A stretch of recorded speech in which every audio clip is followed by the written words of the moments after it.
Hello and welcome to Jerez for round 5 of the 2015 Formula Virtual World Championship. I'm your main commentator Bradley Downton, joined once more by Harry Westwood. Hey there guys. Let's take a look through the grid. Enrique Ruiz lines up on pole for the third time this season from Enzo Dominicali, who makes his first ever front row start. Simon and Powers make row 2. Matson makes it 5 different makes of car in the top 5. Championship leader Elroy Wagner starts down in 7th. Puccio Giordano and Nikolai Milkovic complete the top 10, Felix Bayer 11th ahead of Timo Kinnaman and their respective teammates, Nakamura and Hoskins. The Meteors line up 15th and 16th, Scott Parsons just behind his teammate in his first race for the team, Ocelots 17th and 19th in one of their best double qualifyings.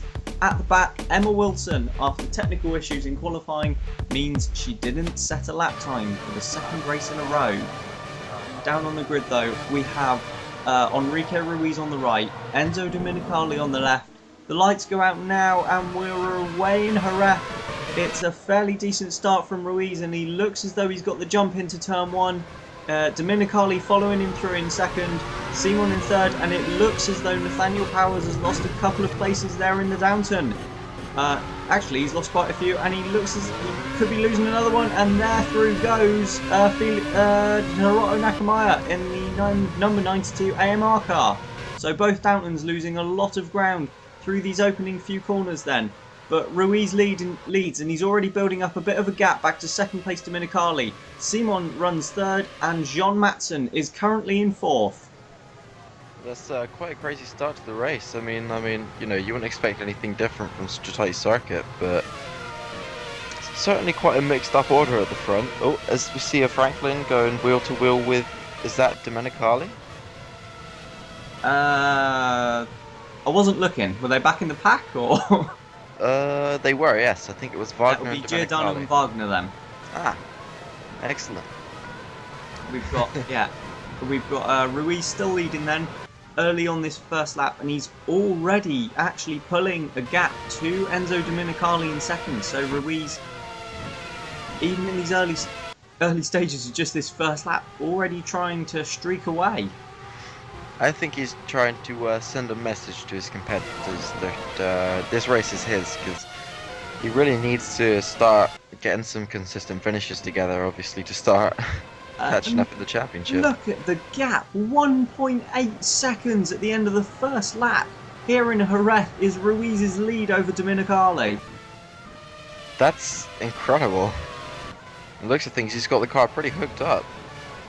Absolutely, he was on it in qualifying, but Dominicali's not holding the pack up. I mean, obviously we're only on lap 2, but he himself has got a bit of a gap to Simon. And Matson doing really well to keep pace up there in third. Yeah, absolutely. That's just No, fourth, sorry. what a miserable start from the two Downton cars. They started 4th and 6th on the grid, and they're currently running 7th and 9th. That's a terrible start, and to be honest, you'd expect better from the guys at Downton, but also got to give respect to Nakamura, who started in 14th and has made his way up to about 6th.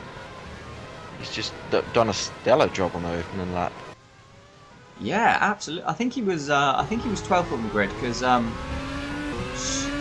Bayer was alongside Kinnaman. Yeah, Bayer was 11th, so that puts Nakamura 13th. Yeah. And Harrison as well, who started 15th and is up to 12th. So a good start from the American there. While his new teammate for this race, Scott Parsons, has lost a place. Ah. Well, you'd expect Scott Parsons' racecraft to not really be that rusty because he's been racing in all sorts of junior formulae this year, but not this year. Last year he did. Last year, He raced in Australia where he had that collision. Oh yes, I think I remember that. He raced for Ocelot, didn't he? And it would seem that Ocelot and Meteor agreed a deal, and that's why Scott is back in the car at the moment. They've agreed a 2-race deal after wanting apparently some pair of hands just to try and gauge where the car was. I think that's fair. Because obviously they don't really have an idea of where their car is, and they're gonna want to know what they're gonna be expecting from their drivers. because they need to know what their car is capable of. So I think it's a strange move, but it might help the team. Absolutely. Up front then, we've still got Enrique Ruiz leading in these early stages, ahead of Dominicali, who himself has pulled a bit of a gap, and the train seems to be forming ever so slightly behind Adrian Simon. But just another note on those who have moved up early in the race. Emma Wilson, having started last, is 20th as Giordano gets very sideways into the final corner as Ruiz sets her fastest lap. He's taken some inspiration from Ken Block there. He's just decided the back end needs to go at the same rate as the front end, but the same. I don't know how to word it. As he I think we all get what you're getting at there, Harry. goes and sits in the corner. Well, the commentary box isn't that big, so you haven't got far to go. I can probably still reach my mic from here. Ruiz's gap then at the front is 3.5 seconds already over Enzo Dominicali. So let's not forget, we are 4 races into the season, and the defending world champion, I know we keep mentioning it, but it's just so unbelievable. He has just 1 point. I don't think I've ever seen anything like it, to be honest, in any kind of motorsport, where the year after they win the championship, they just don't have any pace at all. They do have pace, but they don't have any luck. They don't score any points. They barely even finish their races. I mean, Ruiz will be disappointed for sure, because he's been driving the wheels off of that car. He's been doing a great job pace-wise, but the reliability of that thing's just been letting him down. Oh, sorry to interrupt you, but Puccio Giordano down the inside of Jean Matson at the What a final move. corner. He got a bit sideways. I thought for a moment he might be slithering into his I forgot what I was going to say, into the Ingram, but he didn't, and Puccio Giordano moves himself up into 4th place then, past John Matson. That was a fantastic move there. Quite opportunistic. I think he was sizing it up the lap before when he went in a bit too hot, and this lap he just went for it, and it seems to have paid off for him. Absolutely, so Giordano certainly used that last lap to work that move out, and he's already stretching away from Matson, and the next guy to challenge, and actually Giordano down the inside of Simon. Wow, already? Within a lap, he's up from 5th to 3rd. A beautiful move from the Italian. That man's on the charge, and he's already flying away from Simon. Absolutely. So Puccio Giordano with clearly an awful lot of pace in that Rossi car. Then 2 fantastic moves within corners. Now you got to wonder: are the team going to tell Domenicali to let him by, or do you reckon they'll let the guys fight? Well, sure. I mean, obviously only being 5 laps into this race, normally you'd say let him fight, but Dominicali is already over 5 seconds behind race leader Ruiz, and Giordano appears to have so much pace at the moment as Ruiz does another fastest lap. Well, we'll soon see if what the gap is like between Giordano and Domenicali and how quickly he can get that gap down. But we have seen this season where Domenicali can actually match his teammate and beat him, which is, more than can be said for the previous 2 seasons in this formula. So absolutely, we'll keep an eye on that gap then. As they cross the line to start lap 6, it was 1.7 seconds as we see the westward of Will Hoskins there battling with Russian Judson Sykes. Oh, not exactly the kind of battle he's used to. Down in the writing is too small at the top of the screen. I can't read what place they're in. Hoskins is currently running 15th. Oh. Well, so he hasn't dropped too far from his grid slot. No, but on the same token, he's not really made any progress, and, well, neither of the Westwood cars actually are showing any real signs of pace at the moment. No, but we are early as we go on board with Giordano then for a replay of his move on Adrian Simon, and he took an awful lot of curb there on the inside, but just had such a shorter line around the corner. He was always going to take the position. Definitely. I mean, Simon didn't even make a move to cover off the position. He barely even tried to defend. He just left the door wide open. And Giordano said thank you very much and took the position, as any good racing driver would. Certainly did. I don't think, if I'm honest, Simon was expecting that, because Giordano was quite far back. He was. It was it was a pretty, insane lunge, but it worked for him. So the team can now, breathe a sigh of relief that he hasn't wrecked the car and set about chasing the lead, hopefully. As we see, we just saw there briefly, Stuart Harrison not stuck behind, but challenging Nikolai Milkovic for 11th place as the two of them battle just outside the top 10. To be honest, it seems that the whole field is actually quite close together between, about 4th and about 12th? It does, but they do appear to have broken into groups ever so slightly. We've got Ruiz out front, as he has often been this season, but just not towards the end of the race, with a 6-second advantage over Domenicali. The gap between the two Rossis is now just 0.6 of a second, so Giordano is bringing that down quite considerably and quite quickly, with Adrian Simon now 3 seconds behind the pair of them in 4th.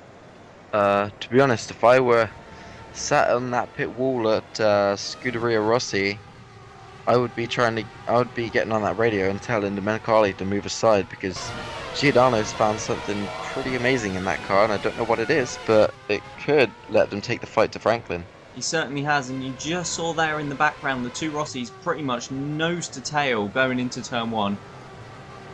Yeah, so this could be an interesting lap, but the team would be a bit nervous, hoping they won't take each other off.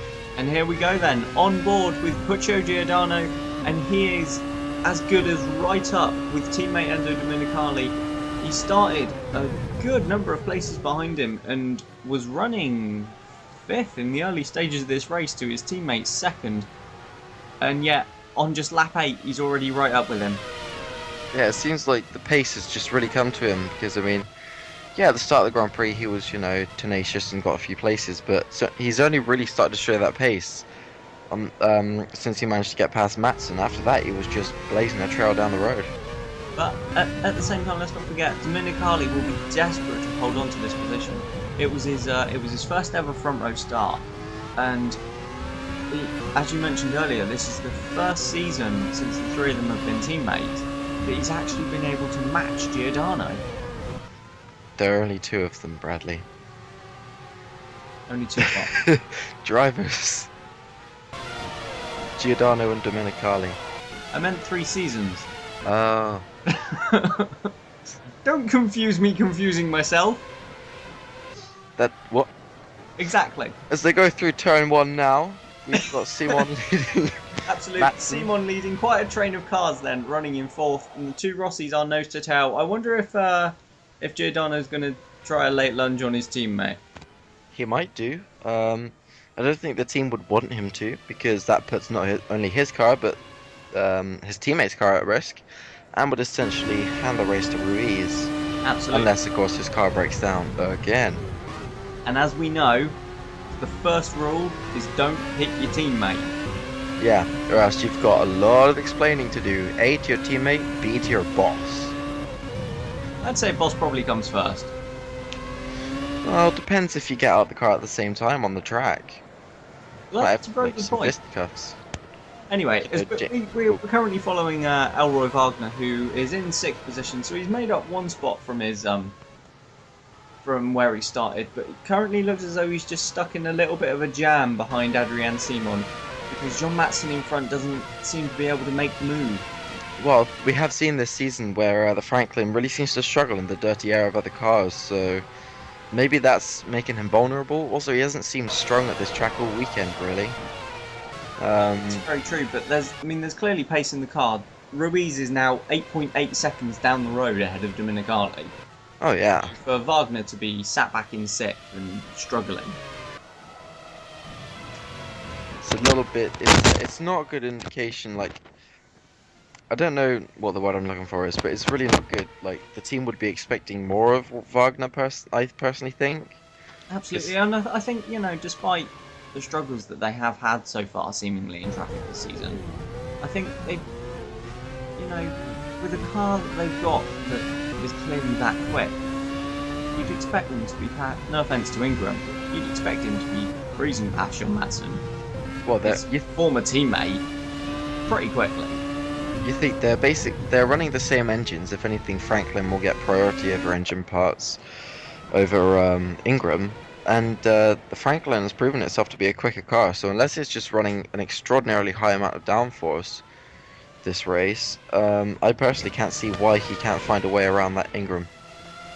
That's a very good point you make. And just on the subject of engines, as Ruiz does another fastest lap, just fails to break under the 125 barrier. But on the subject of engines, there's an awful lot going on in the paddock at the moment regarding the Downton engines. Ah yes, very controversial topic actually. A lot of people are actually slamming the engines. They're not happy with the way they're being made. No, absolutely. We've got Liverpool were the first ones to come out and state that they were unhappy. But Downton fought back and actually said that it was because the way that they're done, Downton have built the engines and tune them themselves, but with for obviously their own team and the Ocelot team. But for the engines that Liverpool have, they're actually tuned by Vauxhall. And Downton have said that they believe it's Vauxhall that are creating the problems here. It could well be, because if Downton are used to tuning the engines like they, the way they do, then if another company or, set of people tries to come along and start playing with it, it's not really gonna give the same results. Absolutely. I know both teams are waiting on the data from this race to see if they can maybe work something out. They are really hopeful of finding a solution that sort of the pair of them, both Downton and Arthur Lapierre from the Liverpool team, working together to try and find a solution to this problem. But Rai Miyamoto of Ocelot got involved as well, and he initially started supporting Downton and then started slacking the engines off for being underpowered. Yeah, that was a bit of a strange article. That was just a bit of a strange day, really. I mean, like you say, he started off by backing Downton up and then decided to join in slagging them off. And it's kind of hard to keep up with, but the thing is that what we've got to look at is that we've seen on the straights that the Downton cars themselves, who obviously run those engines, don't have any problems in the speed traps. They're actually pretty quick in a straight line. Exactly. So, got to think maybe it's the way the teams are, I don't know, packaging the engine, because don't forget you've got all the cooling and things like that. Yeah, absolutely, and that was the point that the technical director of Downton High Performance Engines made, James Austin, who came out and said he actually blamed Ocelot for their lack of power. Well, Ocelot, they're a new team to the sport, and it's good to see them voicing their opinions and feel like, because I wouldn't want a new team to feel like they have no say in any matters. Absolutely. But you've got to remember that also they're new, so their car isn't going to be close to refined, which means it's going to be producing a lot of excess drag, which is only to be expected.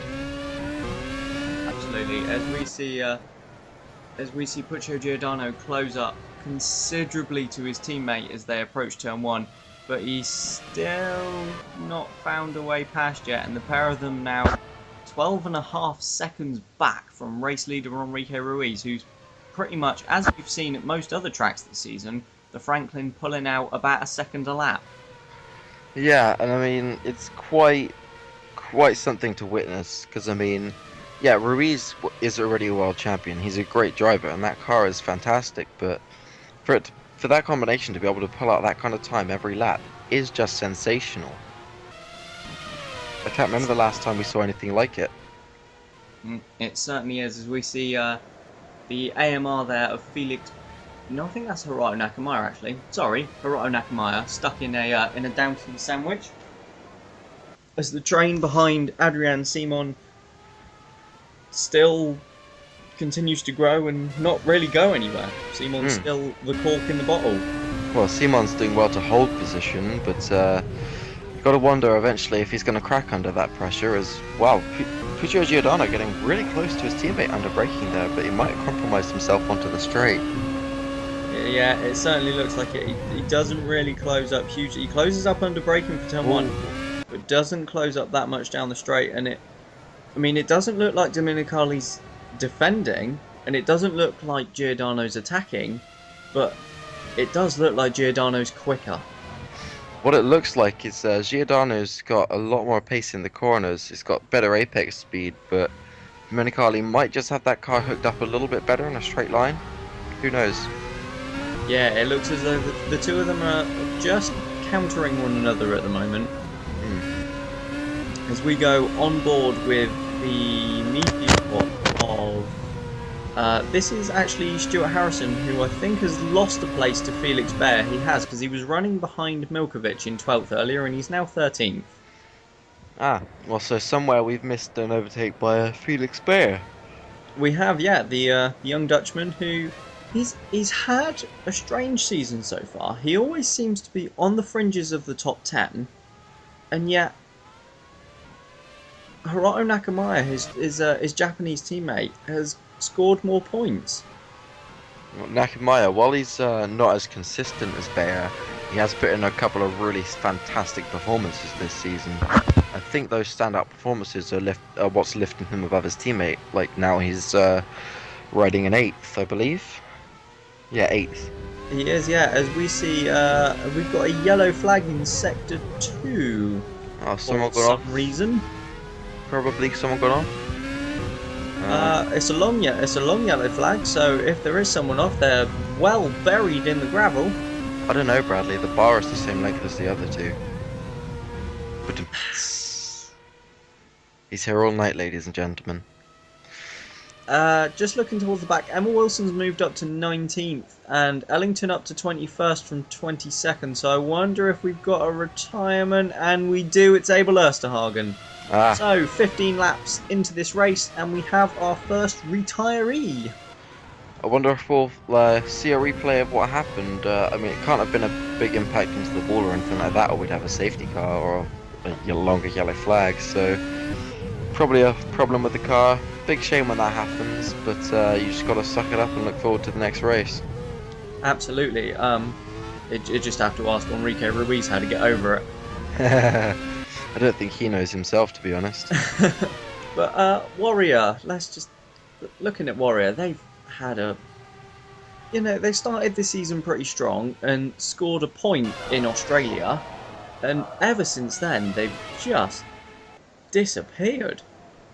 They have. They've not really been anywhere. They've really petered out early on this season. I think they are suffering from quite a lack of funding, because you notice there's not really a lot of sponsors on the car anyway.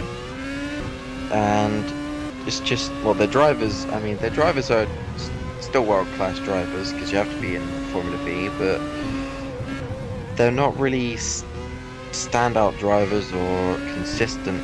They're just, I don't know, they haven't got that quality that can allow them to take a car that doesn't belong in the points and score points with it. No, I completely agree there. Fun have also slipped back, and Lucas, as we know, are having huge problems at the moment there. They're having a dismal season. Their team boss has gone completely AWOL, and I don't think anyone in the team really knows what they're doing. They're just turning up to the race and putting the cars on the track.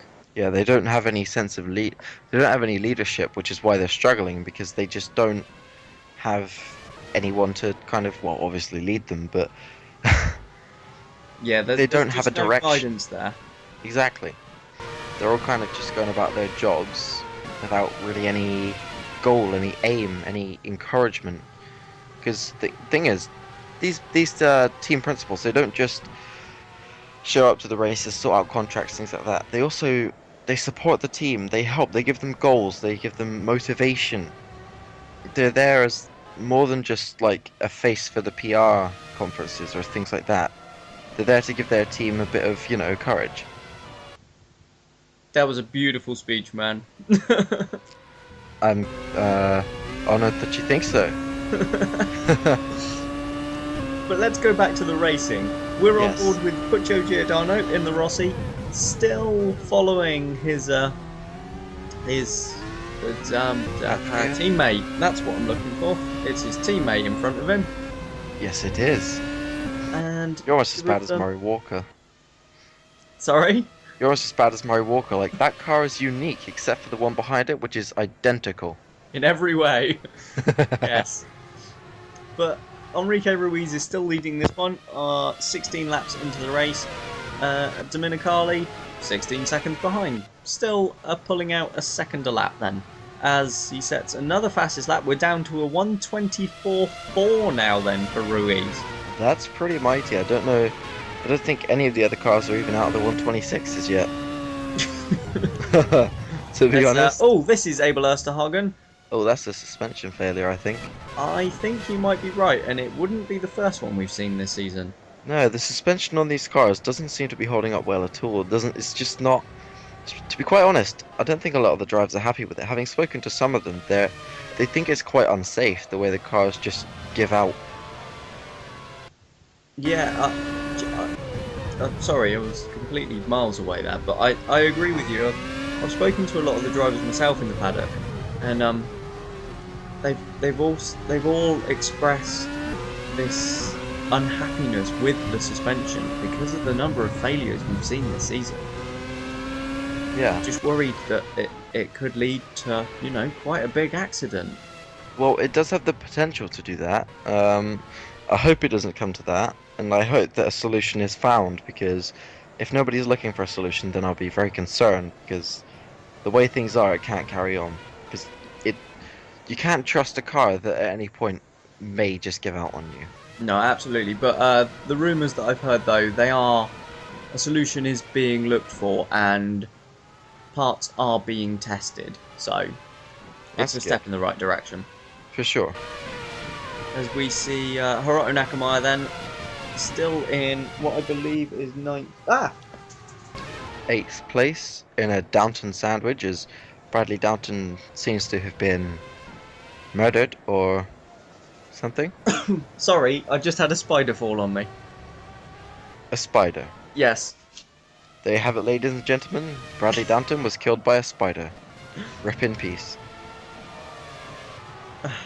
As we Giordano's almost seems to be dropping back from his teammate now. I mean, I think the problem with this track is that because the corners are so tight and and there's a lot of them, the track surface is so abrasive that it's just hard to get any grip from the tires when you're in someone else's dirty air. Absolutely, and I was just gonna ask that myself as to whether Giordano was dropping back slightly, but then we look at them again and he's right on his teammate's rear wing. Well, it looks like Domenicali might have the pace over Giordano in Sector 1 then, but in the other sectors, it seems that Giordano's got the edge over his teammate, so... Absolutely, as we see another fastest lap from Enrique Ruiz, and as he starts lap 20 now, and we're probably just edging towards the pit window now. We are, yeah. For a 3-stopper, you'd be wanting to stop around now. As we see Carson Davenport looking to the inside of James Harding, he's gone down the inside where Giordano overtook Simon, and Carson Davenport moves into 22nd place then, and moves James Harding backwards into the wooden spoon position. Ah, that's a very good move, yeah. He, I think it was his car or James Harding's car that looked to get very unsettled under braking, but did well to keep it under control. Absolutely, so Davenport moves himself off the back of the pack, and he can now go after chasing Lewis Ellington up ahead as Giordano gets very, very close to his teammate and squirms under braking. And I should imagine Antonio Rossi's going to be sat on the pit wall chewing his fingernails at this one. I think his fingernails might be all gone by the end of this lap. They've been doing this for about 15, 16 laps now. They certainly have, as in what has been a fairly static order thus far. It's one of the most boring battles I've seen, because there's not really any battling, they're just sizing each other up constantly. I almost get the feeling that anticipating this could be more than a one-stop race, a few drivers are just waiting for the pit stops before they really start putting their foots down, so to speak. Do you mean That was terrible English! putting their foots down? Oh, Giordano's got a run on his teammate though, he might have a go into turn 1, we'll soon find out. No. Dominicali covers the line, and Giordano just continues to sit behind his teammate, trying to work out where he's weak, where he's not. Although after 3 years with him, well, 2.5, you'd think he'd have worked that out by now. Yeah, you'd think you'd have like at least a rough guess. Although, admittedly, this is the first time we visited Jerez. True. And I don't think we've ever actually raced in such high temperatures besides in South Africa. So No, it is very, very warm here today, and into the 5th race of the season, and we still haven't seen any rain yet this year. it's always a plus, you know. I mean, Well, it is. Yes. We're sat in a nice dry commentary box, so it doesn't affect us. But I personally, I don't know. Wet weather can sometimes really mess with the order, and plus it makes the driving conditions a lot less safe. I personally really am not a fan of it. I like to see the drivers just going all for it, but not everyone likes that. So we might see some rain by the end of the season. as we have a brief yellow flag in Sector 3, it disappears, but it's come back.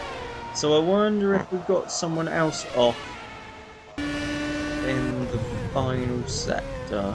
I believe we'll soon find out as well. Domenicali again closes the door on his teammate just to make sure that he can't sneak in a little cheeky little move at turn 1.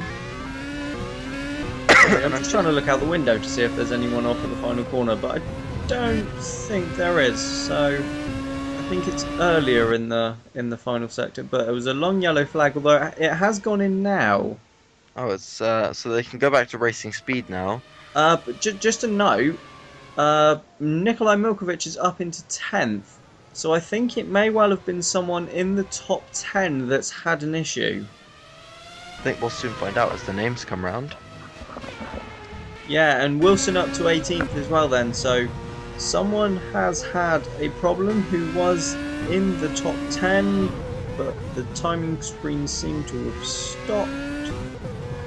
It's Matson! Jean Matson is out from 5th place! Oh, that's going to be devastating for Ingram. They were doing so well. So, well, we've no idea what happened there because we haven't been watching the battle for quite a while because we've been following the two Rossies. But Jean Matson then, who was sat in 5th place behind Adrian Simon, seemingly unable to make a move on his countryman, is out of this Spanish V-Prix. That's going to be quite a blow for the team and for Jean Matson himself, because obviously Ingram are quite a strange team. They're quite inconsistent, but when they do have these results, like these weekends where they find a lot of pace in the car, they need to take full advantage of it, or else they're not going to score as many points as they can. Yeah, I think qualifying here showed them really as one of the top 5 teams at the moment this season. You can see, I mean, everyone was pretty close in qualifying, but the top 10 consisted of 2 Franklins, 2 Liverpools, 2 Rossies, 2 Downtons and 2 Ingrams. As we go on board with Matson, and that... Is that brakes? It does look like maybe the rear brakes have failed, and because he pulls off the track, so he's obviously still got drive. Yes, the rear brakes. Look at them; they're overheating like mad. And I did notice that earlier in the race. Milkovic's as well are very, very hot, but then so are Rossi's. But as you mentioned, the temperatures are really quite high here, so I wonder if we're going to see some more. We could do with the teams might even be getting on the radio to their drivers and telling them, look, you've got to back off going into the corners, which is very difficult to do, but it's like lifting and coasting, except you're not saving fuel, you're saving brakes. Yeah, absolutely. We could definitely see some of that then. But John Matson, that would be a shame. But as I was saying, yeah, we had 5 teams filling the top 10, and there just seemed to be a little bit of a gap back to 11. So we do seem to be seeing a bit of a static order this year from race, at least in qualifying. Yeah, certain teams are breaking off into certain groups. I mean, Westwood and AMR seem locked in quite a battle this season. They're always near or nearabouts each other. You've got Lucas, Ocelot, and sometimes Meteor generally at the back. Yeah, Meteor still having issues after their Warrior kind of a yo-yo. race. Oh, that was an amazing debut race, especially with Stuart Harrison showing. Debut? No, it wasn't a debut race. They began in 2013. Oh First yeah, race of the season.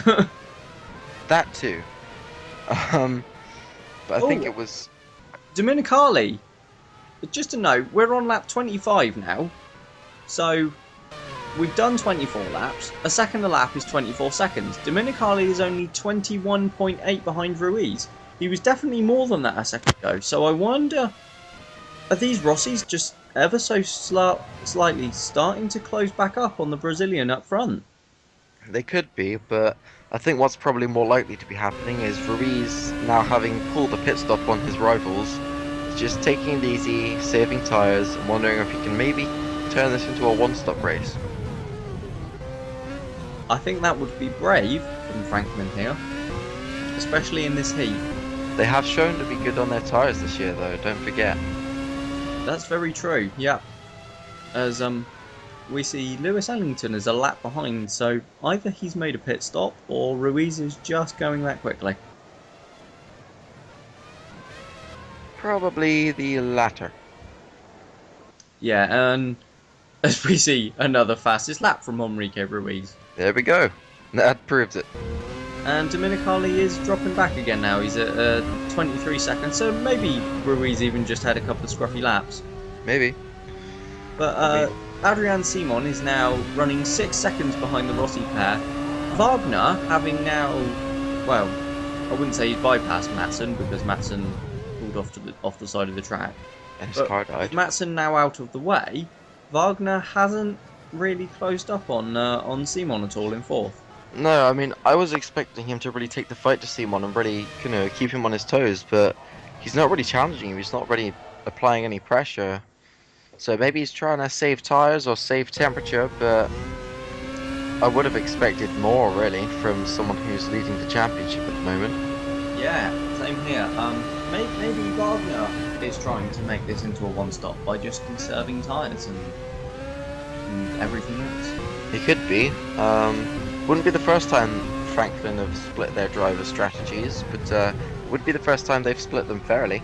And actually, we go on board now with Nathaniel Powers, who's running behind Elroy Wagner, and you can see no one in front of Wagner, but Powers is right up with the Franklin and sort of all over him.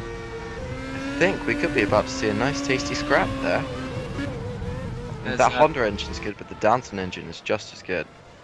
Sorry to interrupt. That's fine. I'm quite happy for you to make comments like that. I thought you might be. There's Hiroto Nakamaya there right with them as well. While Marcus Thunder is just a couple of seconds back in the second Downton. With Beckenbauer a couple of seconds behind him, and then Milkovic a good 20 seconds back in 10th place. He's like that short kid on walks who's always like, just a little bit behind, screaming, "Wait for me, guys, wait for me!" Because he can't There's keep an up. insight into the kind of television programs that Harry Westwood watches.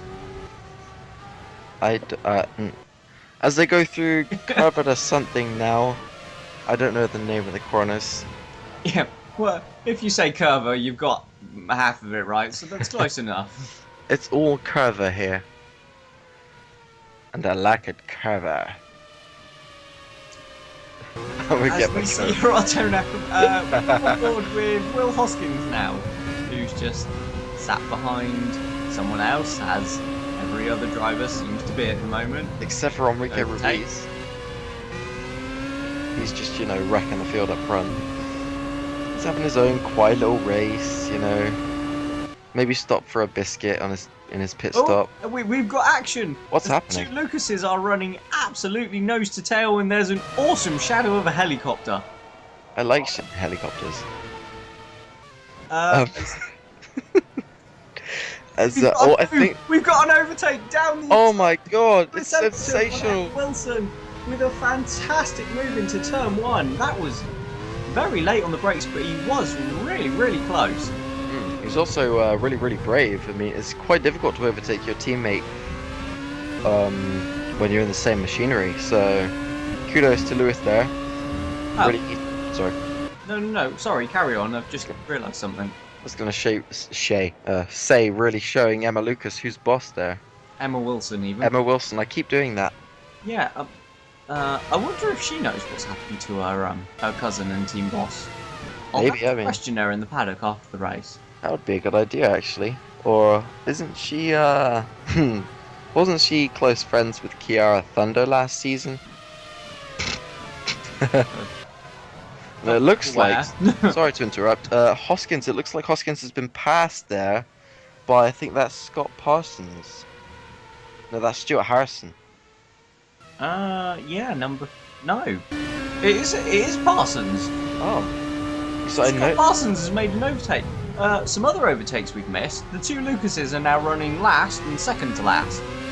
Wow. So, James Harding's pulled a few overtakes out of the bag. He's just seemingly, gotten some pace out of nowhere with that Warrior. Ouch.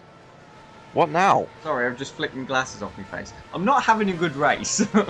No, you're not. But then, neither are a lot of the drivers, so it's okay. That's very true. As we see, so Scott Parsons now, he'll be absolutely desperate to prove himself in this one. He will. I mean, he knows that he's there to try and show the team where the car is, but he also knows that this could be an opportunity to springboard him back into a team, because whenever he's been driving, when he was driving for Westwood, when he was driving for Downton, he wasn't really, even when he was driving for Ocelot, he wasn't really getting the results that the car could achieve. He wasn't really getting the maximum potential out of whatever he was driving. And I think that if he doesn't stop doing that, as in doesn't start making the most of what he's put in, he's not going to find himself with a career. I definitely agree, and obviously, not being funny, but in motor racing terms, he is getting on a bit. He's in his 30s now with Scott Parsons. Yeah, and that's the point where experience is no longer really outweighing the detrimental effects of age. I'm sorry, I just have to ask, because this has just been bugging me for a minute or two. When did Scott Parsons drive for Westwood? When was it? I think he drove for Westwood last season. Wasn't that Maxwell? You could be right. There was Maxwell, there was Keith Boston, there was Douglas Bacon, there was Timo Kinnaman. Yeah, there's only 4 drivers. I don't know why I said he's for Westwood. I didn't think Parsons had ever driven for Westwood. I think I'm going insane. Unlike the two boys you have now, Will Hoskins and Timo Kinnaman from last year. Oh, and a driver move that was mentioned earlier today, or yesterday, I forget which. Adrian Simon has signed a 1-year contract extension with Liverpool. That he has. A bit of a strange move from Liverpool. I mean, as we know, they've already agreed to take on Jochen van Snelheid next year, and I think... Nope, that's it. So yeah, that's probably going to be Simon and Van Snelheid. I completely forgot they didn't re-sign Beckenbauer. To be honest, I think that's Beckenbauer has gone to Ocelot for a rather substantial fee, which hasn't been disclosed. No, I could imagine that it would have been blowing most of Ocelot's budget, and but I think it could be a good move, because Beckenbauer, maybe he fancies a change of speed. Some drivers... No pun intended. Sorry, carry on. I feel like his experience is probably going to help the team quite a lot, as well as his raw talent, because he's a very good driver. He's quick, he's pretty good at, he's pretty ruthless in wheel-to-wheel combat, we can call it. Wheel-to-wheel racing. So I think it's a good move for the team, but they're going to struggle with their development for a while now, because obviously they've spent all their money on him. Absolutely. Good move for the team, perhaps not for Beckenbauer. But Puccio Giordano is down in 8th place at the moment, so I do believe we've missed a pit stop. I believe we have. But that's alright, because we know it happened now, so we won't get confused when we see Giordano in the wrong place. Absolutely, and also in the pits, I just saw pit at the top of the screen, but it's disappeared.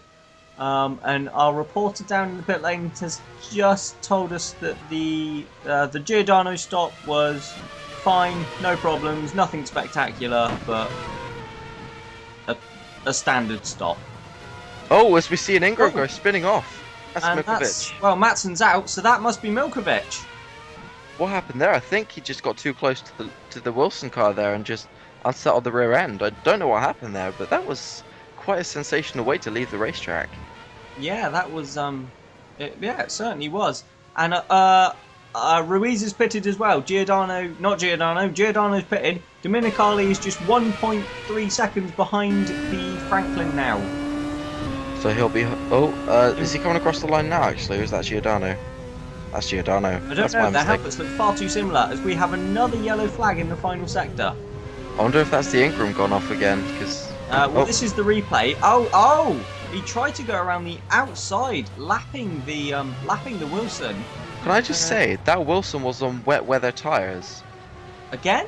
Again, I don't know what that car was doing on wet weather tyres, but it was on them. There's now a Westwood right up the arse of a Downton.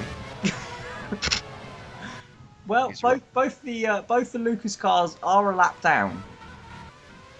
Being wet weather tyres would certainly explain that. I would like to see another shot of the Lucas cars, hopefully. But yeah, I don't know why they would put their drivers on wet weather tyres. I mean, in temperatures like this. Oh, hang on. We think we've got Domenicali making a move on Ruiz. Yeah, this is the battle for the lead then. So we believe Ruiz has made a pit stop and Domenicali hasn't, but that gap was 1.2 seconds a minute ago, and it's now, well, as you can see for yourselves, considerably less than that. Well, don't forget though, Domenicali also has another stop to make. Domenicali has his first pit stop to make. That is also the same difference-ness. But either way, Domenicali is right up with Enrique Ruiz and looking at potentially making a move. He's getting right up on his gearbox now, so yeah, I think you could be right. I think we could be about to see some action from the two drivers. But Ruiz then defending at the moment for all he's worth. But that car seems a little bit squirmish. Doesn't seem very stable on cold tires. They seem to be struggling to get heat into their tires, which is quite difficult to do at this really hot circuit. So yeah, that didn't work, did it? No, I can't understand. Oh, he's got another run. I think they're going to go wheel to wheel into turn one if he's got the balls. No, he hasn't. He needs Emma Wilson's. Ah, well then he's got to stop for a bit and let her catch up. He twice. needs the proverbial balls. Oh, that's never going away, is it? There's Enzo Domenicali then suddenly right up with race leader Enrique Ruiz. We believe Ruiz has pitted. We don't have confirmation yet because the camera's missed it, and our pit lane reporter has disappeared. I don't know why. It's probably, having a cookie. Or an ice cream. There were some really good cookies in the Ingram garage, actually. Oh, that might be where he is. Wow, they're running nose to tail to nose to tail. There's three drivers running line astern. They're very close together. They certainly are. There's a Downton and a Westwood running nose to tail as Enrique Ruiz on lap 33 is leading Enzo Domenicali by 3/10. He's still not really getting away. In third place is Adrien Simon, 5 seconds off the lead of this race. So Simon hasn't pitted yet either, nor has Wagner in fourth, nor has Nathaniel Powers in fifth, Carl Beckerbauer in sixth, but Giordano in seventh has 27 seconds off the lead. Huh, so he's losing time to the Brazilian up front then. No, he was 29 behind a couple of laps ago. He's gained time. Curious. That's probably from, as we see another shadow of a helicopter. It looked like an Apache. It's probably the camera copter. That's more likely. I think this, well, you know, would you call it a battle? They're not really going. It's, this defence from Ruiz is, I think, costing him a little bit of time. We're costing them both a bit of time because obviously you can see Giordano on fresher tyres, a bit further back in the pack, is closing up a bit. It could be. I mean, for sure. I mean, you'd expect Ruiz to have been pulling out a gap by now. This isn't the pace we've seen from him all race. And looking at his lap times, they're well off of what he was doing before he pitted. So maybe it's the harder compound just not working for his car, but... And Simon's even closing in as well. He's gained 2 seconds somewhere. Something is definitely going wrong in the Franklin camp. Maybe there's been a loss of power, but then... No, actually, no, because then... You can see Simon now, actually. He's actually in shot. As these three that are tail to nose, we'll go with that. Or is it nose to tail, nose to tail, nose to tail? No, because the first nose doesn't have a tail. Oh, yes it does, because it's... Well, it does. It's behind it. I think we've strayed off topic. Yeah, let's go back to this, because this is the lead battle, and this is something we haven't really seen much this year, and there is Adrian Simon in the background. That Franklin of Enrique Ruiz is definitely slow. Definitely holding up Domenicali as well, yeah. So something's not quite right in that cockpit or in the car. As Domenicali goes for a move, Domenicali down the inside, and he's taking caught him it. napping. We cut away, and there's a yellow flag in the first sector, and these three are still lined at stern, and it's all kicked off, and I think Domenicali's leading. Yes, Domenicali's got the place. Ruiz would be fuming about that. And they're not getting out of the way as traffic hasn't this season. Everyone seems to be ignoring the blue flags, and Domenicali's getting caught up in it all. There's Fun and a Lucas. That's brought Simon right back into play now, and they're all and there's now a 4-way scrap for the lead, and we've still got a yellow flag in Sector 1, but it's gone now as I mentioned that. And Domenicali just manages to lap Carson Davenport, but he's still stuck behind the Lucas. Ruiz has got past the Fun pretty quickly, and he's right up with Domenicali again now. And this is incredible. This is the action that we've been missing for the first 35 laps of this race. Domenicali laps the Lucas. Ruiz goes through now, but he's lost time, and Simon is all over him as they head down the start-finish straight. I can see this becoming quite an entertaining battle now. Wagner's going to be leaping at this opportunity because he was quite far off as a teammate. Now you look, he's very close, and he could be looking to take even more points off his teammate. He was, but let's not forget, Ruiz has pitted, and none of these others have. True, but then you could also say that pitting hasn't actually done Ruiz any favours. He's now going slower. Yeah, but the other can't just stay out because they'll run out of fuel. Oh yeah. That would be why he's going slower. He's been refueled. As Wagner looks to the inside of Adrian Simon at the same place, and Wagner actually takes both of them. Double overtake. Corner, he nails Simon and Ruiz. Simon is going wheel to wheel with Ruiz. Wow. What an incredible move.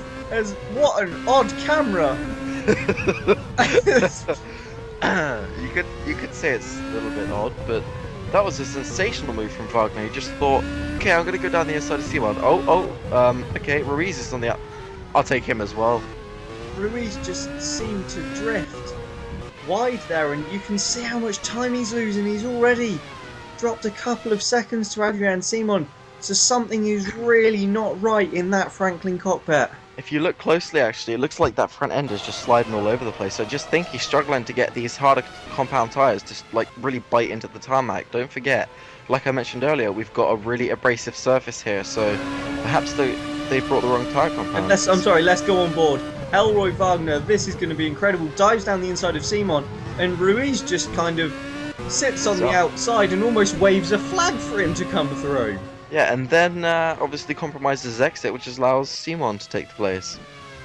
So, what? So now we've got Enzo Domenicali leading from Elroy Wagner in second place. Adrian Simon following close behind, with Ruiz now dropping back by about 2 seconds already. Yeah, 2 or and 3. Wagner and Simon are already closing on Domenicali up front, but this is Puccio Giordano we're on board with, I believe. We did see a yellow flag in Sector 1, and he's in Sector 1, and that's a slow Rossi. That's a slow Rossi, and he's pulled over at the side of the track, and that is Giordano out of the race. I think he lost drive there because I don't know if you noticed, but he lost a lot of power down the straight, and he was really coasting for most of it. He did. That was definitely a slow Rossi down the start-finish straight, and so Puccio Giordano, who was looking in such a strong position, he was within a pit stop of race leader Dominicali and closing up on Enrique Ruiz, as we see Wagner in the pits then, in the Franklin. Yeah, so this is going to shake up the order again. It's going to give Domenicali a bit of a breather, unless Simon's got anything to say about that. Simon's already within 2 seconds of him. That was a long stop for Wagner. I wonder if he's going for a one-stop here. I would think so. I mean, we are past half distance. We are, so a one-stop would be most viable at this point. As we see the Lucas there getting in yet more ways. Getting in yet more ways, yeah. Yeah. Okay. And Hiroto Nakamaya right up with Carl Beckenbauer. But, blimey. We've certainly had all the action going on in the last few laps, but seems to have died down again. But hopefully that will remain the case. Simon's leading. Dominicali is in the pits then. So I nearly panicked there. Yeah. Dominicali pits from the lead of the race, and Adrian inherits that lead. Ruiz 5 seconds. He looks as though he's maybe just steadied out the gap a bit now. Maybe it seems to have stabilised about there, but the thing is, Simon still has to come in for a stop. Don't forget. He does. Yep. Simon hasn't pitted up front yet, so Ruiz will take back that lead, but it was 24 seconds when he made his stop, and it's now his gap back to Dominicali is now down to 15. So he lost about 10 seconds in this pit window from traffic and just unable to find the pace in the car, really. But we'll see if... I'm still not convinced that there's not maybe an underlying problem in that Franklin that we don't know about. It could be. They'll definitely be looking at, like, scanning all the data, really, reading it, rereading it, and reading it again, just to try and find any kind of issue or fault with the car. Our pit reporter says there's a lot of activity on the Franklin pit wall, with men running to the Pratt perch and back to the garage, as Adrian Simon comes in from the lead for his stop then, and Ruiz takes back the lead on lap 40. So he's actually now pulled out a gap of around 17 seconds to Domenicali, I believe. So he's picking up time again. So, but has Ruiz overcome whatever he was struggling with, or is Dominicali now having problems with these tyres, as the Lucas skitters off almost into the gravel trap, trying to get out of the way of Beckenbauer, and I expect Beckenbauer's getting fed up of being stuck behind Lucas cars. I would imagine he is. It's not really a sight anyone likes to see, but no offense to the Lucas cars. What you just meant there was no one wants to see a car that close in front of them. Yes, of course.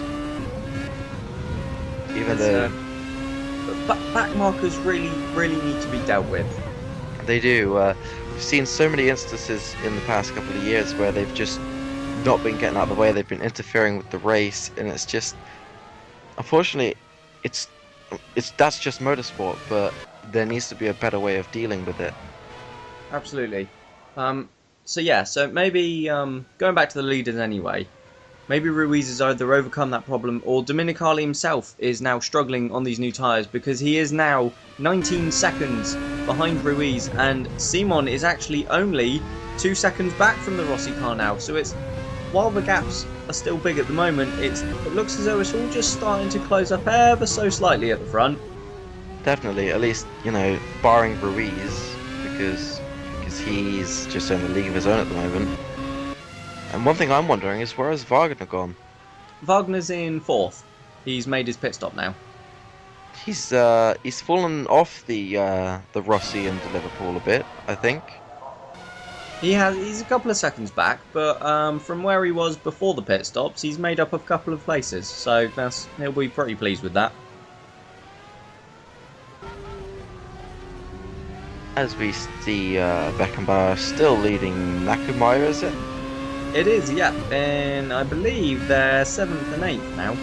Oh wow, Let's have a rundown of the top 10. We haven't done that yet this race. let's do Enrique it. Ruiz is leading on lap 41 of the Spanish V-Prix. Enzo Dominicali runs second, just about 19 seconds behind him. Simon in third, 2 seconds back from Dominicali. Wagner another 2 seconds back in fourth. Nathaniel Powers about 12 behind in fifth. He's doing quite well. Carl Beckenbauer 4 seconds back from Downton in sixth. Nakamura right up his arse in seventh. Marcus Thunder 12 seconds back in 8th place, with Felix Baer 6 seconds behind him in 9th, and Will Hoskins in the Westwood currently rounds out the top 10. 2 seconds back from Baer, and with a 9-second advantage over Nikolai Milkovic.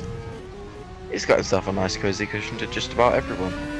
He does, and what's happened to Ingram? I mean, Matson was running strong, and they had 2 cars inside the top 10. Obviously, Matson retired, but Milkovic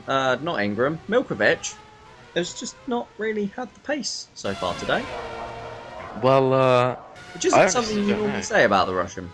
Well, I don't know. I mean, I think Milkovic's form this season has been a bit questionable, if you ask me. And don't forget, he did so well in his debut season, taking was it 1 or 2 wins? Just the one. I think it was 1. He took a win in France. Yep, he did win France. And he was getting strong results for most of the season, but I think that he probably almost felt a little bit under pressure to match that form, and he hasn't found himself able to do that, especially with the new cars, the new engines. As Nakamura looks to turn the inside of Carl Beckenbauer, and we've seen a lot of places, a lot of overtakes at that hairpin, and there's another one. Nakamura moves into 6th place then in the AMR car, past Carl Beckenbauer, who seems to be having a little bit of a difficult race here in Jerez. He does, as he's actually dropping off Nakamura quite substantially already. But he's not having a good time. He's not really been, well, I say he's not really been delivering. He kind of won last time out, I think. But he did, yes. As we see another move at the hairpin, and that is Scott Parsons on Timo Kinnaman. Well, it's number 5, so it's Scott Parsons. And Will Hoskins didn't have anyone behind him, so that must be Kinnaman. So those were 2 bloody good guesses. Excellent guesses, my man. As he now, I think that's a feature we've really seen so far this race. If someone gets overtaken, they seem to just be a little bit unsteady for the next couple of corners and lose quite a bit of ground. I think that's just the dirty air, because obviously they would have been driving in clean air, and suddenly it's dirty air, and they lose a lot of downforce, and it's quite difficult to suddenly adjust to that loss of grip. Yeah, definitely. I think that's a very likely explanation, as we see Hiroto Nakamura now having cleared Beckenbauer and absolutely left him for dust. Is now. Wow. Actually, ignore me. That's Felix Baer.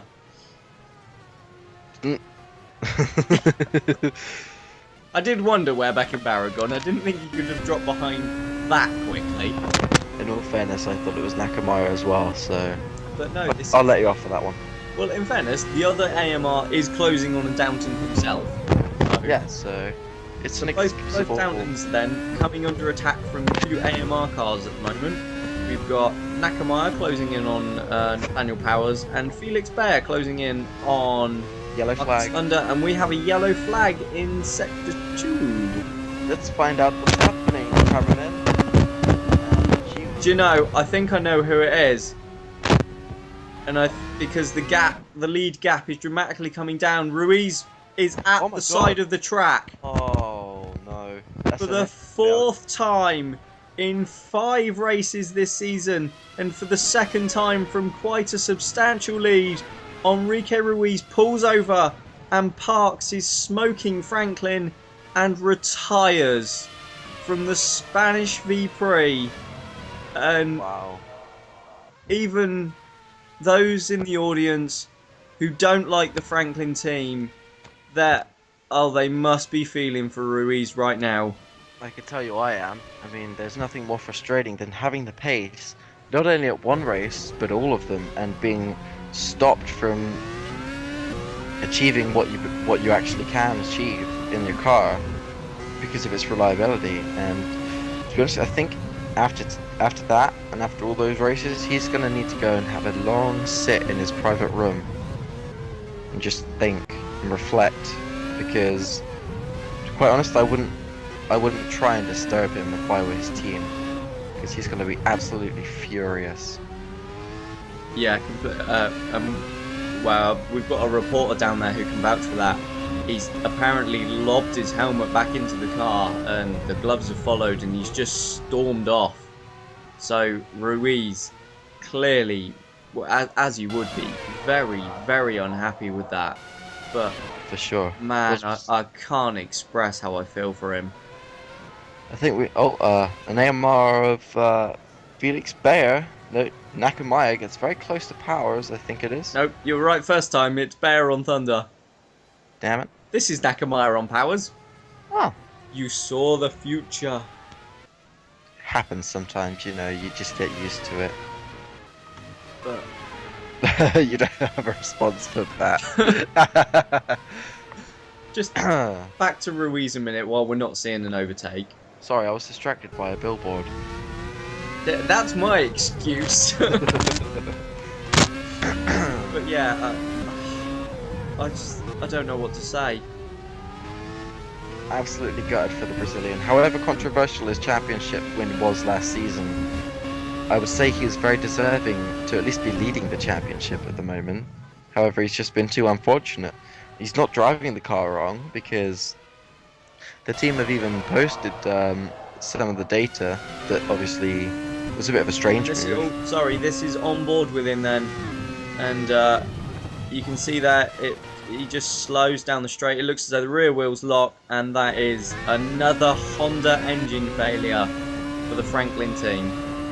Yeah, it looks like like you say, the wheels locked, the engine just seized up and it decided, you know what, nope, I'm done. Which is quite dangerous actually on an exit of such a high-speed corner, because that car swaps ends and you're going to end up, well, arse first in the barrier. It is, but I did say there was something not right with that car. I think that's been coming for a while. I think they were trying to maybe just coax it to the end, turning it down, and that's maybe why Ruiz lost a bit of time. But he might have decided to turn it back up, or they might have thought that the problem had sorted itself out, as does sometimes happen in motorsport, but unfortunately they've probably got it wrong. Yeah, it didn't prove to be the case, and Enrique Ruiz, we'll stop dwelling on this now, but that's now just 1 point from 5 races, a possible total of 125. He scored 1. I mean, he's on the same amount of points as, I think it's Osterhagen. Harding. He's on the same amount of points as Harding now, and he's in a championship-winning car. Yeah, and you know, even if Wagner doesn't finish this race, 5 races into the championship, he's going to be 77 points behind. Yep, at least. And that's, you hate to say this, the 5th race of the season out of 18, but I feel that might be Ruiz's championship over. It might be. I mean, let's say Ruiz were to win every race of the season, even if, if Wagner were able to finish second in every race, which again, these circumstances are extremely unlikely, they would still probably, I think they would just about tie on points. It would be if Wagner has a strong race here, it would certainly be very close. Yeah, well, you think if Wagner wins here, he can put the gap over 100 points. Yeah. Which is just insane. That's actually over 4 race victories. So just let that sink in a minute for you sat there at home. And now we'll get back to the racing. Yeah. Because we've had enough of moping about Ruiz and his disastrous been His through no fault of his own, but disastrous title defence so far. And we're going to get back to the racing now, and we are on board with Hiroto Nakamaya, who is sat behind Nathaniel Powers and hopefully challenging him. But not as much as Elroy Wagner is challenging Adrian Simon for second. And in all of this, let's not forget, Enzo Domenicali is now leading the race. Could he be on for his first race victory? You've just jinxed him. I like doing that. Antonio, yep, we got a word from our pit reporter. Antonio Rossi is now silently fuming and is etching your name into his little black book. Does it have the words Death Note written on the front? It does, yes. Oh. Well, let's hope he doesn't know how to spell my name. Even though it's posted just about everywhere. Yeah, I don't think you're going to get away with that one. But anyway, Enzo Domenicali is now leading the Spanish V-Prix ahead of Adrian Simon. Simon is coming under pressure from Elroy Wagner in third, who now, having looked as though he was going to lose out to Ruiz, is set to gain quite a considerable number of points yet again. He's probably sat in the cockpit rubbing his hands with glee. Well, on the straights, because obviously he needs his hands on the wheel and in the corners, but he's going to be pretty chuffed, and he's going to be thinking, I think he's probably going to be realising that if he can really make the most of this race, it's really going to set Ruiz on the back foot, even more so. Absolutely. Domenicali has a 5-second gap back to the battling two behind. And then in fourth is now Nathaniel Powers. And fifth, having an absolutely brilliant race, Hiroto Nakamaya, who is now all over the Downton in front. This is what I was talking about earlier, is that Nakamaya's got that pace, he's got that certain, almost like a, I don't know, that certain special something that you need in drivers, where they can sometimes take that car that little bit extra. Or in this case, that lot extra, because he's gone from 13th to 5th. Yeah, absolutely. It has been quite a quiet, but quite an incredible race so far for Nakamaya. Yeah. We have just 21 laps remaining. Oh, there's still a lot of 21 time. cars left. No, oh wait, no we don't, we have 20. Never mind. You tried. As we see another I'll try again Wilson next car. lap. Bruh. As I think you were just going to say it, but I interrupted you. But we've got a Lucas getting in the way again, and he's actually held up Powers, and this is helped Nakamaya, who looks to the inside, but somehow we seem to back out mid-corner. Because he was then blocked by Emma Lucas. That's Emma. God. Yellow flag in sector 2. Gone now. Yeah. So another brief yellow flag in sector 2 then. I'm sure we'll get a replay as we sit on board with Nathaniel Powers, just looking back at the AMR car. And let's okay, we're going to sit on board with Nakamaya. Let's just see how he tackles this circuit then, and listen to the engine in that AMR, brand new for this year. Notice how after a corner he puts his right foot down, but before he puts his left down.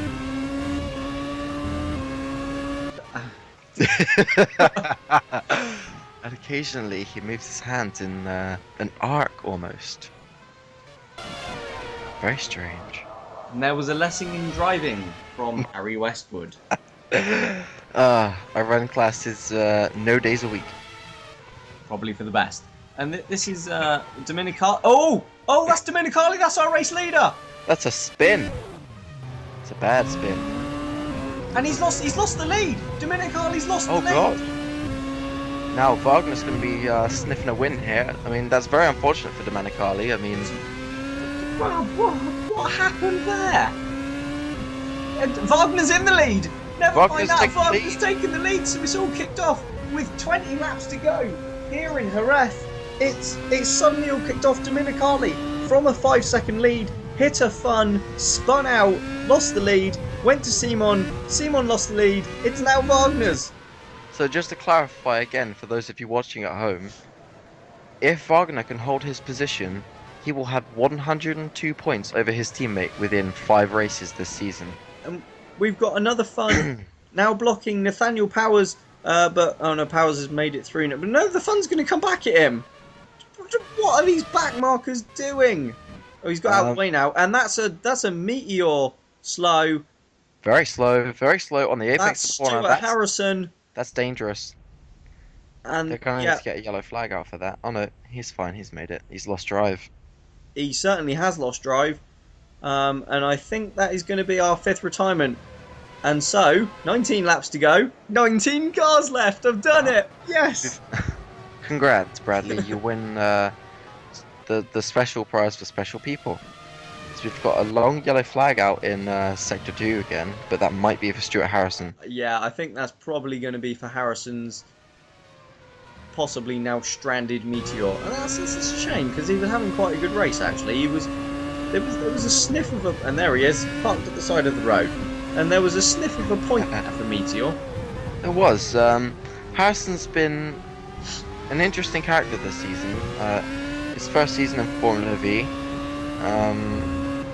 And he's had some races where he's been right on it, but other times he's not been able to pull the performance out of the car. And I think that with some experience, he could do a lot better things with that Meteor.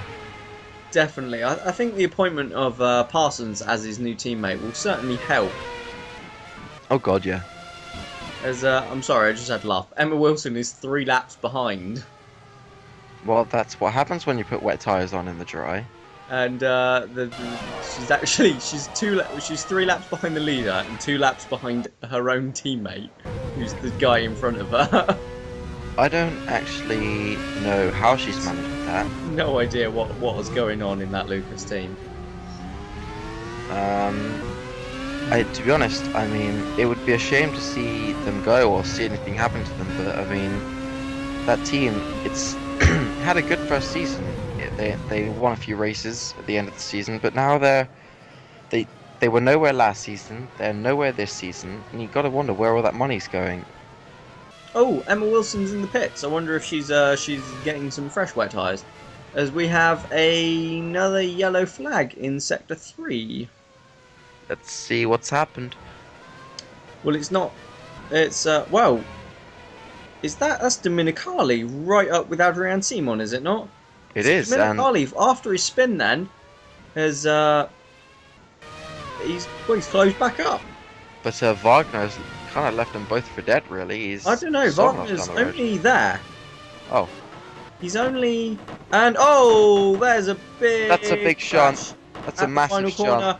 And that's the race leaders involved. And Dominicali, after Wagner and Simon got held up, Dominicali's back into the lead. And that's another Ingram out of the race. But Dominicali is going to be praising the Lords for that. He's had his race saved by backmarkers after it was ruined by backmarkers.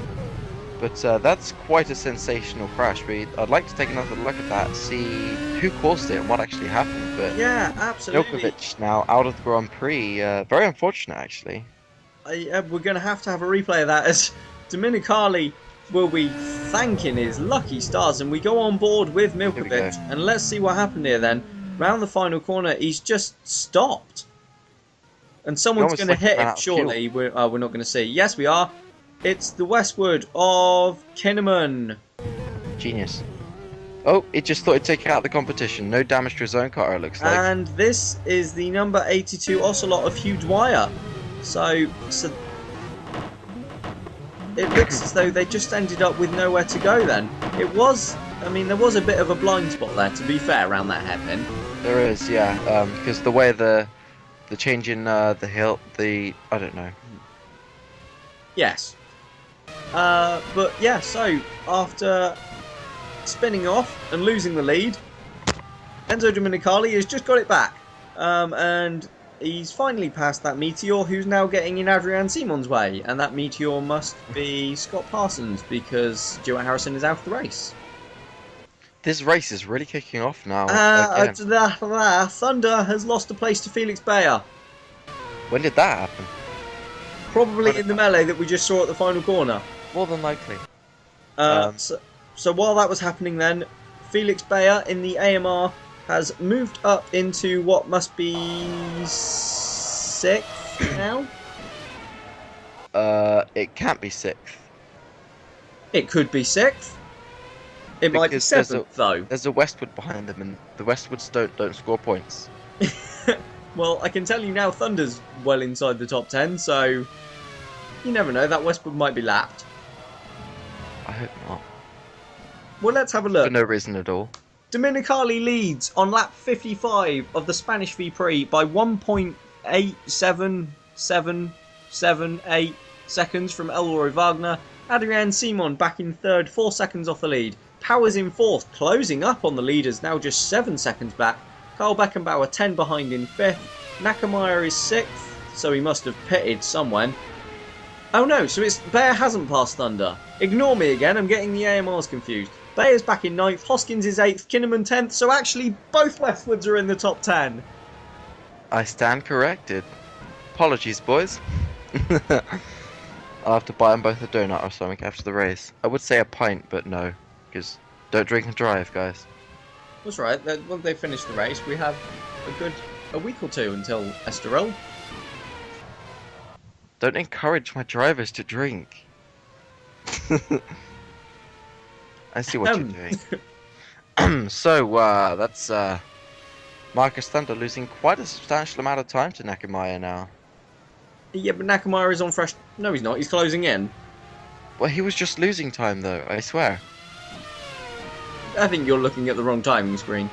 Maybe I'm Judson tripping. Sykes is 11th, and Hugh Dwyer is 12th. Ocelot are on the fringes of points. Gotta admit, that's quite impressive. After their best qualifying to date, they could be in for their first points. That would be quite good to see, actually. I'd like to see them score some points. Yeah, absolutely. Same here. In all of this drama that we've had recently, we've seen quite a change. Well, they say things come in threes. This is true. What have you done now? I kicked something. That's your own fault.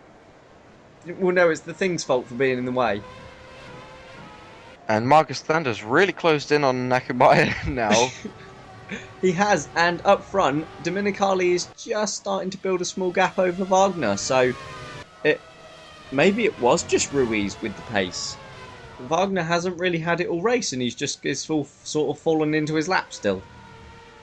And that's how you become a champion, kids.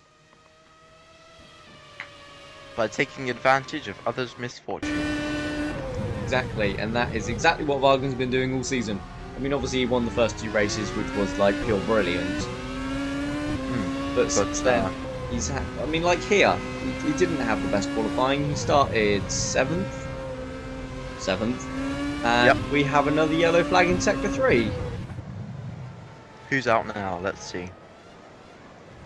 Surely it's not someone else. I mean, this list of retirements is now growing rather rapidly. Still the only thing. How many have we got left? 4? About that much, yeah. Yeah. And they're all in the same bit of track. Ah. Well, we're now watching a battle for the lead. Nakamaya, Marcus Thunder, and Will Hoskins. Yeah, you wish. No, because I'm technically not really in the battle for the lead, because Hoskins is further back. Yeah. Well, it's no one who's in any position good that's retired, if someone has retired. So it doesn't matter, so we can carry on. I wonder if it's Wilson. No, it's not, but she is now 4 laps behind. Maybe it was Wilson. Hang on. Who's that? After Wilson. Milkovic. But yeah, so it would have been... He got hit, remember? Yeah. I'm sorry, the names at the top of my screen are really small and I can't really read them. Well, we do have that problem with the timing screen sometimes. But anyway, back to the battle on track. Hoskins is closing in on this pair now of Thunder and... Yeah, it's not Powers, it's Thunder. Thunder and Nakamaya. Yeah, where's Powers gone? Powers is up the road. Of course he is. But just look at those brakes again, glowing. Yeah, but we haven't seen any. I mean, since that first failure for Matson, That's the one. we haven't seen any more problems. I think that's quite a good thing, to be honest. Oh, Um, yeah, definitely. However, sadly, we have seen a lot of other retirements, which is not such a good thing. And Oh, there's a that's big tyre cloud smoke. of smoke, and I think that might be another one. That's engine smoke, that is. It Let's certainly see is. whose it is. Who is that then? I don't know, we're about to find out. It's a Lucas. That's a Lucas, that's Emma Wilson, I think. And as we go on board with Hiro Nakamura and just driving into the smoke and possibly oil being dropped by that car. Yeah, I mean, Yeah, that, as we see yeah. Nakamura there sliding around the hairpin. So that's going to be a black and orange flag for sure, because that's unsafe. I mean, dropping oil all over the racing line, that's going to be massively hazardous for the other guys behind. Oh, she's going to be bulking. He or she is going to be bulking Nakumaya now. Backs them all up, and no, just backs up the Westwood of Hoskins instead. Thank you. It's fine. He hasn't lost that much time. To be honest, I don't think they'll get the chance to black and orange flag that Lucas, because I think they'll probably bring it into the pits anyway, because I don't think that's going to go much further without self-destructing. No, It's but already self-destructing. mind you, those cars they go so slowly that if you just stood in the way, it'd probably stop. As in, if it hit you, it would stop. Now that's cruel, but the Lucas has actually continued. Strange move. Bear with me. As Bradley goes for a quick break, you're left with me to try and commentate. Oh, Bradley's back. Thank you for saving me. Sorry, I had to sneeze. Okay. Okay. And Hoskins is actually closed. Oh, never mind.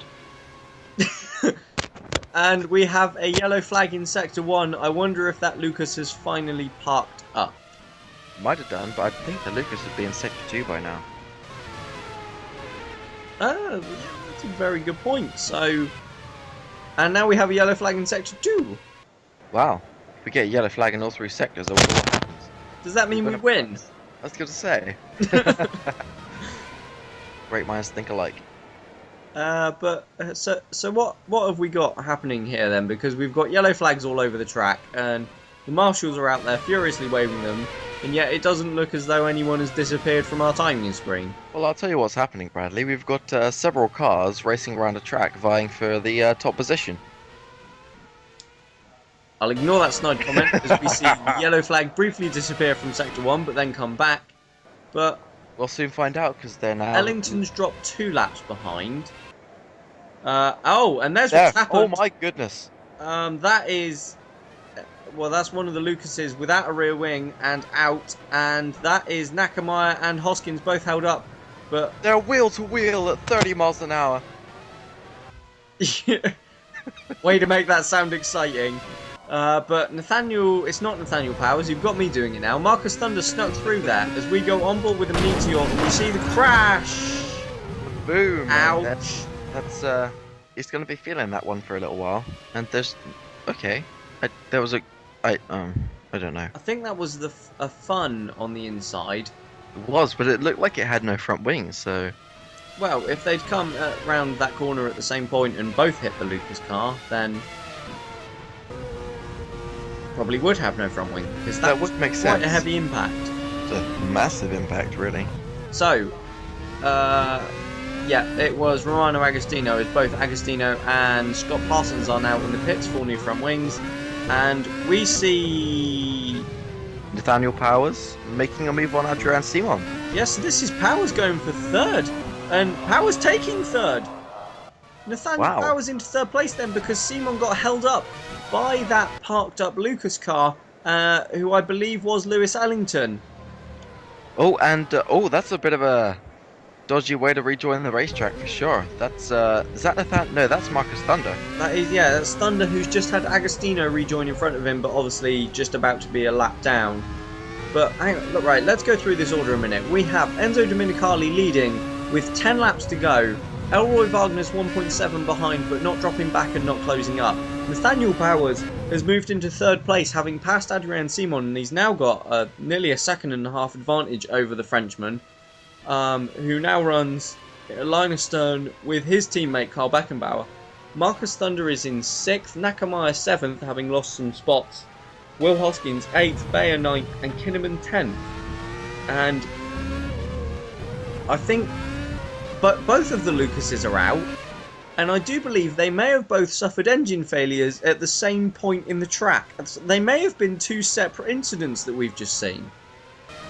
That would be quite amazing. That would, honestly, I don't think I would have ever seen anything like that. And Yellow we've got, flag in Sector 1. yeah, another yellow flag in Sector 1. So, yet more drama here in Jerez in the closing laps as we see Scott Parsons almost stop.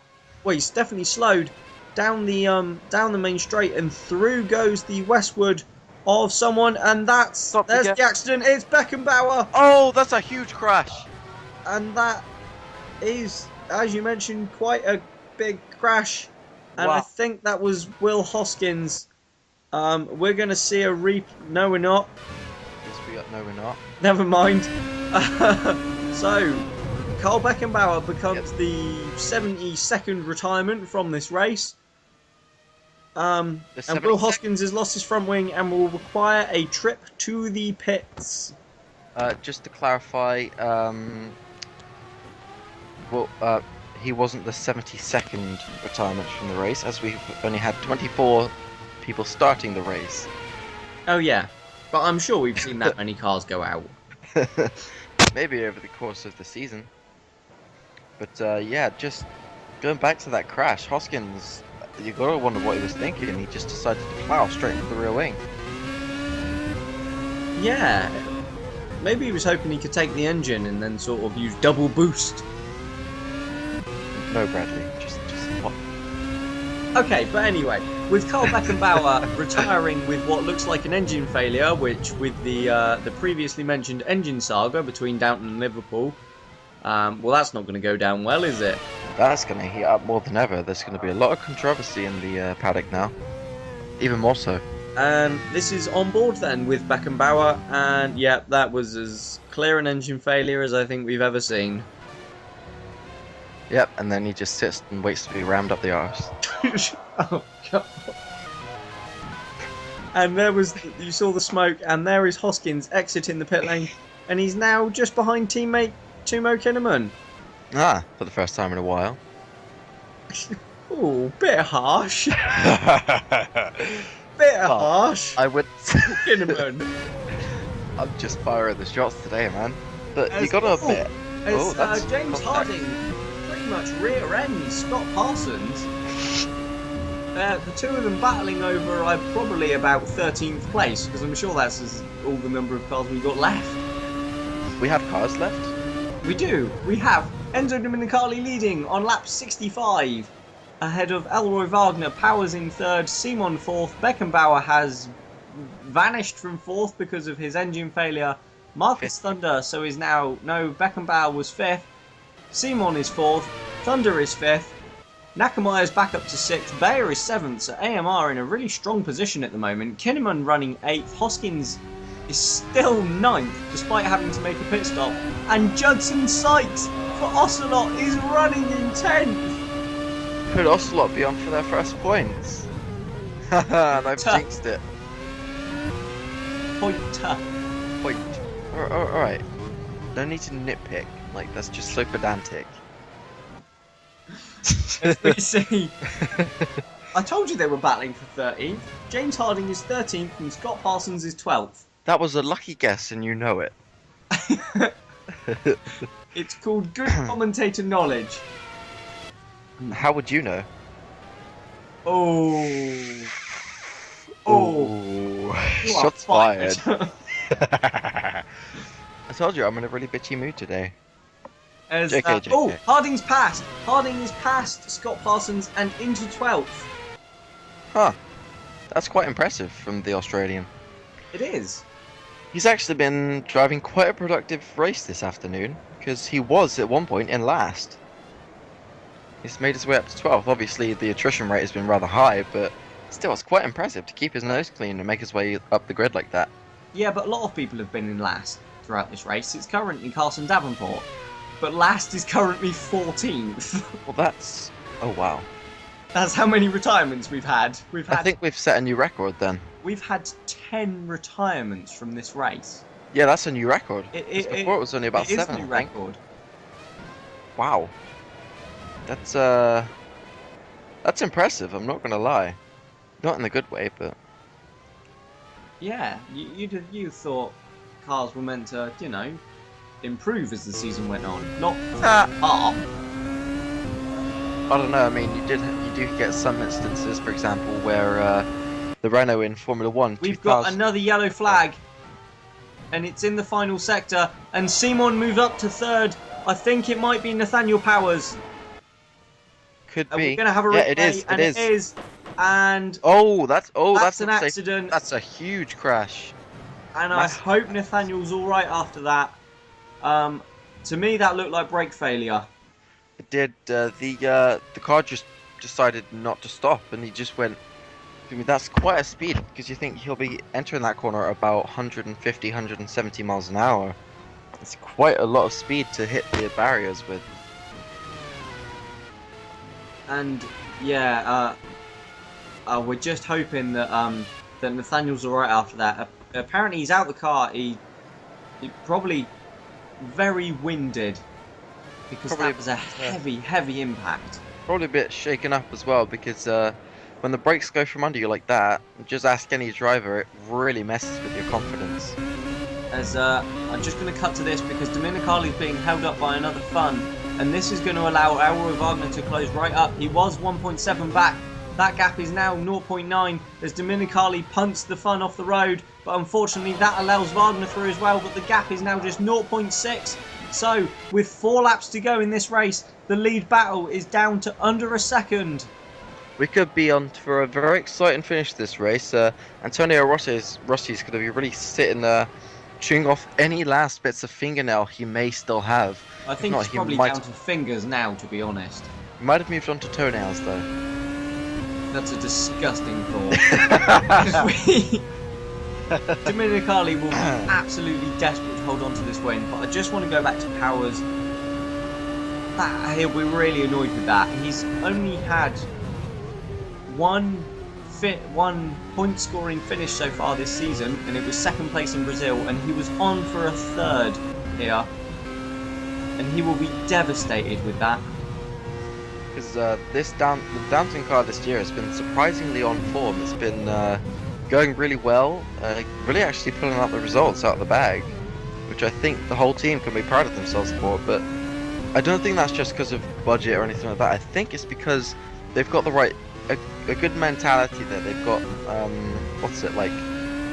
a good way of running things in that garage. Oh, thank you. Well, you see the same thing in all sorts of sports, like in football, Southampton. They don't have the biggest budget or the biggest names, but it's the way teams are run, I guess. Seems to make the most impact. It certainly is then. That moves Marcus Thunder into 4th then, so Downton still looking at some decent points in this race, not as many as they would have been looking at, but Thunder heavily outscoring Powers already this season, obviously. It was mentioned at the start of the season that Nathaniel Powers had the fewest retirements of any driver. That it was. He's more than doubled that already in 5 races this season. So I'd just like to give a big shout out. Thank you guys for that. And you guys accuse us of putting the commentator's curse on people. Well, exactly. You know. But back to this lead battle. Enzo Dominicali, desperate to hold on for what would be his and his team's first win, ahead of Elroy Wagner, who will be desperate to try and eke even more points out in his advantage over Enrique Ruiz. The gap between them, 0.6 seconds. It's very close, but Wagner really needs to close in and take advantage of that gap, or else he's going to run out of laps. He's only got 2 remaining now at the end of this lap. He will, but Will Hoskins in front of them could play a role here. We are about to start the penultimate lap of the race. Both Ocelots are in the points! Os. You come again? Did Both I hear you? It Ocelots sounded. are in the points. Judson Sykes is running 9th. Hugh Dwyer is running 10th. Wow. Rai Miyamoto is on the pit wall going absolutely ballistic. Just Sorry to kind of desperate crush for you there, both but cars to make the finish. As Hoskins Dominicali is holding up by Dominicali. Hoskins. And this has put Well, Wagner right right on him. leg. Wagner looks to the inside. He can't make a move, but he will be desperate. This is his best chance. Dominicali clears the westward. Wagner clears him as well, but Dominicali... No, not Dominicali. Wagner. Wagner is as close as Makes ever. a lunge, He looks he goes to down the inside their wheel inside. to wheel. But Wagner, Oh. no, Dominicali holds on. Wagner's going to keep trying though, because he's not lost a lot of time to Domenicali, so he's going to be hoping that he can maybe try again next lap. But he's really gained even more time on the Rossi now. Yeah, the gap just 0.4 of a second. Wagner, after this, there's 1 lap to go. What an incredible ending to this Spanish V-Prix. The last 20 laps or so have just been chaos. They've been sensational. It's been, quite honestly, a privilege to watch. This really has been a race of 2 halves. The first half was awful. It was so boring. Nothing happened. The second half, everything's kicked off. As we see Enzo Domenicali over the line to start the final lap then. Normally, I go through and say what a brilliant race he's done. But this is a battle that we feel is going to rage until the very last corner as we see one of the Ocelots in the pit lane. That's a... Why would... Pitting on the penultimate lap of the race, so... Well, God knows. But let's go back to this. Domenicali's lead. Dash. He has driven a good race. He did inherit the lead from Ruiz, but he did spin off and he did recover it. And Thunder's in the pits as well from 4th. This is really going to mess up the order now, because... Marcus Thunder, who won the Brazilian V-Prix after Beckenbauer pitted on the final lap, well, the penultimate lap from the lead, has now had to do it himself. Apparently that's a slow puncture for Thunder that they believed was about to let go. That's why they've pitted him. But Domenicali is leading the race. I think he's just got enough now. He's eked the gap out ever so slightly. I think he's going to have enough with 1 corner to go to take what would be his first ever win and the team's first ever win over Elroy Wagner. The Franklin driver and championship leader has pushed as much as he can, but Domenicali will hold on. He rounds the final corner. He crosses the line here in Jerez and wins his first ever race, the first for Rossi and the Spanish V-Prix. Wagner crosses the line in 2nd. Adrian Simon, having inherited 3rd late on after Power's retirement, will cross the line to complete the podium. And in 4th place, I do believe is going to be Hiroto Nakamaya for AMR. Wow. Just wow. I mean, that's a double points finish for AMR as well, with Bayer It's in... 4th and 5th. Yeah, that's 20. Nakamaya will come home in 4th. Bayer in 5th. Thunder 6th after that penultimate lap pit stop. And both the Westwards are going to be in the points as well. 7th and 8th for them. And Ocelot round out the points in 9th and 10th. Hoskins has already crossed the line, so Kinnaman will be the last man to finish the race in 7th and the last man unlapped. But wow, what an ending to this race, and we've got to hand it to this man that we're looking at on screen, Enzo Domenicali. He come under an awful lot of pressure today, and he's never really been in this position before, because like you say, the first 2 seasons he's really struggled, but Domenicali, hats off to him, what a race. Definitely deserves the win today, I feel. It certainly did. It did fall into his lap a bit, but he had the pace all weekend. Domenicali then, as he enters the pit lane, beautiful. So, following a frantic end to the race, Enzo Domenicali managed to hold on from Elroy Wagner. Adrian Simon completes the podium. Both Westwood score points, as do the 2 AMRs, and both Ocelots in the points for the first time, with Sykes 9th and Dwyer 10th. And there then the long list of retirements. 13 drivers crossed the line, but 14 classified as Powers retired in the final 10% of the race distance. Ruiz out again. Wagner now leads the Drivers' Championship with 96 points, 23 ahead of Domenicali, who moves up to 2nd. Beckenbauer drops to 3rd. Nakamaya gains considerably in the championship and moves up a good number of spots. Judson Sykes as well, up to 16th.